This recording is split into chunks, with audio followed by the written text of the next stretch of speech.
The day I was diagnosed with cancer, I decided to plan a spontaneous trip for myself. I had wanted to avoid everyone, but I never expected to bump into my ex-wife the moment I stepped off the bus.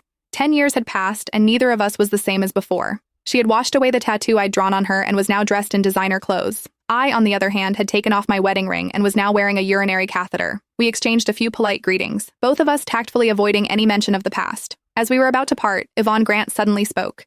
"Nick, do you still hate me?" I gently shook my head and replied frankly, "I stopped hating you a long time ago. I simply didn't have the energy or the time for hatred anymore. In the last moments of my life, I just wanted to see the cosmos flowers blooming across the grasslands." Winter arrived early in this region, and the August wind already carried a biting chill. Our car hadn't arrived yet, and Yvonne glanced down at me before silently unwrapping her scarf and draping it over my shoulders. The scent of perfume mixed with cigarette smoke washed over me. It was Harvey Scott's signature scent. I sneezed, politely declining Yvonne's offer. "No need to be so polite, I'm allergic to cigarette smoke." Yvonne seemed a little surprised. "Isn't your favorite?" She trailed off, stunned for a moment, and took the scarf back without another word. Instead, she just quietly tilted her umbrella slightly more in my direction. We're long past the age of recklessly getting soaked in the rain together, and we've also lost the right to share an umbrella. I didn't want to linger with Yvonne any longer, so before she could speak again, I quickly ducked into the taxi waiting nearby. The taxi driver, who had been watching us while cracking sunflower seeds, joked with a laugh.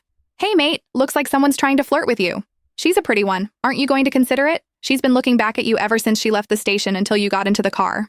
I took 2 pills from my bag and shoved them into my mouth, answering somewhat indistinctly, "No, I'm not considering it. That woman is my ex-wife. We divorced 10 years ago." The driver was taken aback, scratched his head in embarrassment, and deliberately changed the subject. "Oh, I see. Hey buddy, you're here to see the cosmos flowers too, right? It's a shame you didn't come a bit earlier. They're almost all gone." I turned my head to look out the window. The dripping rain blurred Yvonne's retreating figure, and I couldn't see the road ahead clearly. I took a sip of water, suppressing the bitterness in my mouth, and said softly, "I had originally planned to come earlier. But my mom passed away in June and I was the only one left to handle things, so I couldn't get away. In July, I had to undergo chemotherapy, which is why I couldn't find the time. I kept putting it off, and now, here I am." After hearing my explanation, the driver fell completely silent. He stammered for a while and finally just quietly paused the meter in front of him. Seeing this, I couldn't help but laugh out loud.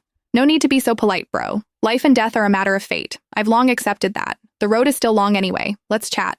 Ever since I got sick, everyone looks at me with pity. They felt sorry that someone my age got struck with this disease and that I have no one by my side to care for me. Actually, I didn't really care anymore. I figured it out when Yvonne and I got divorced that year, that life was just like this. Whether it's good or bad, you have to live it. You didn't get to choose. The driver gave a forced smile and nodded awkwardly. After much hesitation, he cautiously asked, "Well, young man, why did you and your ex-wife get divorced?"